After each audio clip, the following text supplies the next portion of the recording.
7 महिने झालं आणि 1 रुपयाही दिलं नाही. शेतकऱ्याच्या घरावर नांगर फिरवणारी अवलादाई मंत्री जंत्री कारखानदार आणि ह्या शेतकऱ्याच्या मोर्चाला एकही पुढारी चालू पुढारी आमदार खासदार साखर मंत्री कोणच आलं नाही. म्हणजे शेतकरी आणि वरून म्हणायचा शेतकरी हा देशाचा पोशिंदा आहे म्हणायचं. कशाहून पोशिंदा? त्याच्या घरावर नांगरा फिरवले, त्यांचे लेकरं बाळा रस्त्यावर आले तरी बी या सरकारला जाग येत नाही. नालायक सरकार आहे. ह्याला विरोधक देखील त्याला पैसे खाऊन का बसतात आणि चालू आमदार तर फिरत देखील नाही. तिकडे मोर्चा चल द्या मतदानाच्या वेळेस घरोघरी जाऊन पाया पडतात आणि पैसे देतात, बकरी देतात. ही शेतकऱ्याला भूलथापा करू लेत. आंदोलनाचा कितवा दिवस आहे? आज आंदोलन 17वा दिवस आहे. आणि आज कुठे आलात तुम्ही? आज कंबर तलावात आला बुडून मरावतर म्हणून.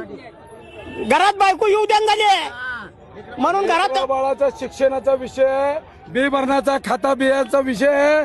आज अक्षरशः आम्ही कार्यक्रमाला लोकांपासून व्याजानं काढून पैसे कार्यक्रम केलेले आहेत लेकरा बाळाचे.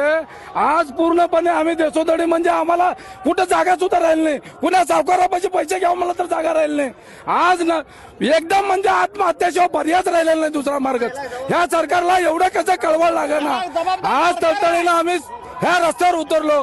एकाची सुद्धा कशी दया माया नाही हो. ह्या जबाबदार कोणाला धरतो? आम्ही या प्रशासनाला धरलो. प्रशासन बघायला तयार नाही आमच्याकडे. का बरं?